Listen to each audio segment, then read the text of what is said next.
So we're going to create 4 drum pads out of the kneeling pad. We're going to cut the kneeling pad into 2 pads each.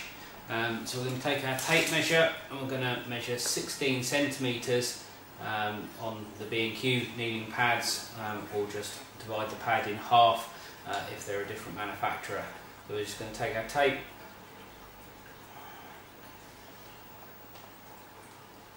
what we can then do is use a piece of wood that we've got, just lay it across, and we're going to use our craft knife just to score down and cut through the pad. Okay, so we've got our 4 pads. We're going to put them to one side for now, and we're going to get our piece of studding. Now the studding comes on a 1 metre length from B&Q or any DIY store, but we're going to cut them down just using a hacksaw, clamp them in a vise, use your saw, make sure there's no sharp edges on the ends for people to catch themselves or cut themselves on, and then we're going to put the nylocks on using our spanner and our grips. So the studding, we're going to take our pliers, we're going to take our piece of studding, we're just going to clamp the piece of studding so it stays still, and we're going to wind the nylock on to the point that it won't go any further because of the nylon thread in it. We're then going to take our spanner, be it adjustable spanner or another pair of pliers, and we're just going to wind it down the piece of studding till it gets to the right place on the studding according to the photo.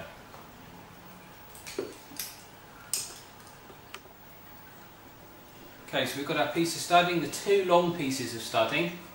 We've wound the nylock from one end down 2.5 centimetres, and we've done that on both pieces of studding.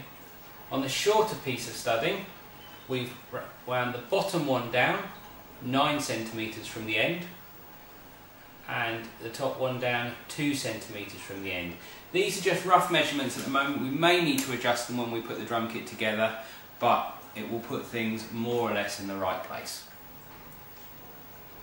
So we're going to take our large piece of wood, the 43 centimetres by 58 centimetres, and we're going to make it just stand up a little bit to make the playing surface a slope easier to play. So we're going to take our piece of CLS and we're going to just place it under the back of that board so that the board sits at a slant ready for the pads to seat on. So we're going to take our 4 long 50mm screws and we're just going to secure that through the board. Try and, if you can, follow the angle down rather than drilling in a straight line.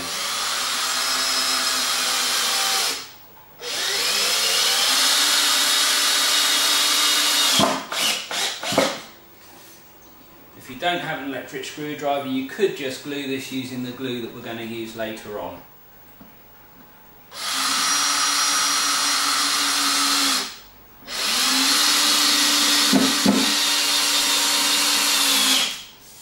Just make sure when we finish screwing it in that the screw heads aren't sticking above the piece of wood, because we are going to stick another board over the top of this in a minute. So we've put our board on the back, we've made the right angles to make it sit off the floor or the desk. We're next going to take the piece of board which is 58 centimetres by 20 centimetres, and we're going to line the top edge along with the top edge of this piece of wood so it just sits squarely on the top there. We're then going to take our 30mm screws, 4 or 6 will be fine, and we're just going to secure this board through. If you can, we're just going to put the screws about evenly spaced across the board. So if we roughly put them about 10 centimetres in from each side, that should secure the piece of wood.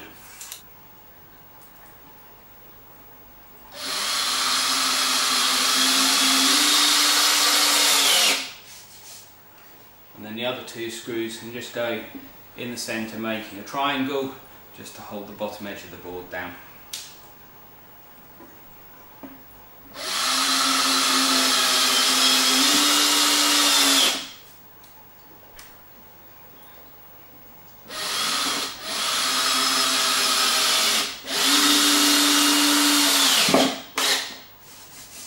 Then we take the last piece of wood, which is the 7x23. Now this depends on whether you're making a left hand or a right-handed drum kit, depending on whether you're playing left or right-handed. If you're playing right hand, then the piece of timber needs to go here, like this, again with the edges lining up. If you're playing a left hand, it needs to be on the other side. What we're going to do is again either glue or screw that piece of timber down to the board. If we're screwing it, then if we can put a screw at top and bottom, as we will be drilling a hole through the middle of it, so we need to make sure that our screws are out of the way. Okay, so we're now going to mark up for drilling the holes for the cymbal posts.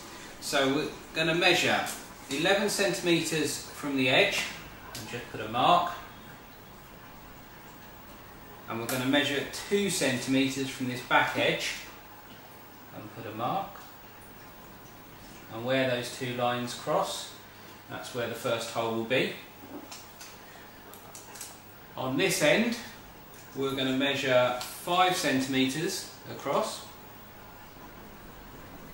and again 2 centimetres in.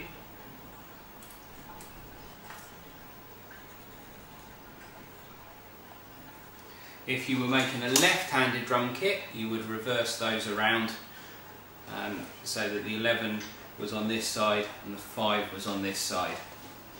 For the piece here, where we're going to put our hi-hat through, we're going to measure 17 centimetres up from this bottom edge, and we're going to measure to the middle of the piece of wood, which should be about 3.5 centimetres.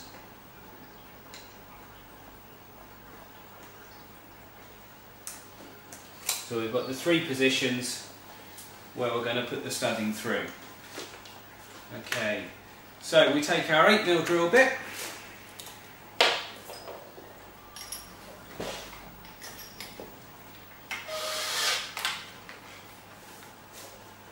and we can drill our holes. What we need to be careful of is now we've created the angle of the board, we need to make sure that we drill at the same angle so that the bars end up at the same plane as we've created. So for the hi-hat hole, we're going to just drill all the way through the 2 pieces of wood.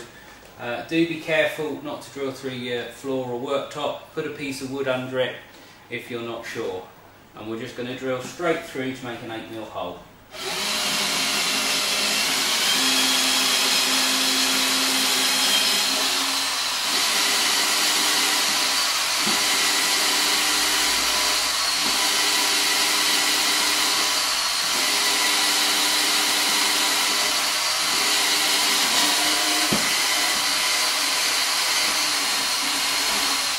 Make sure all the sawdust comes out of that hole. Now with these 2 holes here, it's important that we drill into the batten we've put on the back, but not all the way through it. So what we're going to do is we're going to take our piece of electrical tape, and we're just going to mark our drill bit up. So we're going to take 6 centimetres on the drill bit, and we're just going to put a little piece of masking tape or electrical tape around it, so that when we get to the 6 centimetres when we're drilling through, we can stop and not drill all the way through.